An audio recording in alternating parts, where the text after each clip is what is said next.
તો અરવલ્લી જિલ્લામાં કમોસમી વરસાદ આફત બનીને ખાબક્યો હતો। માલપુર, મેઘરજ અને ભિલોડાના અંતરિયાળ ભાગોમાં કમોસમી વરસાદની અસર થઈ હતી। કમોસમી વરસાદથી મેઘરજમાં સૌથી વધુ નુકસાન થયું હતું।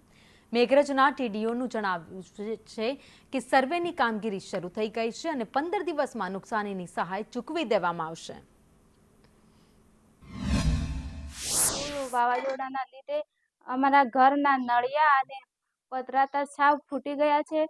ઉડીને ગયા હતા બહારથી તબેલો છે, તબેલામાંથી પણ બહાર ઉડી ગયા છે। સંચાલ ગામમાં ઘણું બધું વાવાઝોડું આવવાથી અમારા ઘરના પતરા ઉડી ગયા, રોડની સાઈડમાં પડી ગયા અને ઘણું બધું નુકસાન થયું છે। આજે આખા ગામમાં લાઇટ પણ નથી અને નાના છોકરાઓને બધા આજે ખૂબ જ હેરાન થાય છે।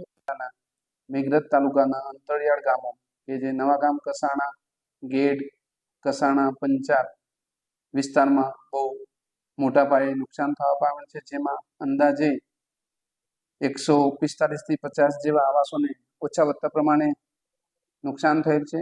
15% વધુ નુકસાન પામેલા તમામ અસરગ્રસ્તોને ટૂંક સમયમાં સહાય ચૂકવવામાં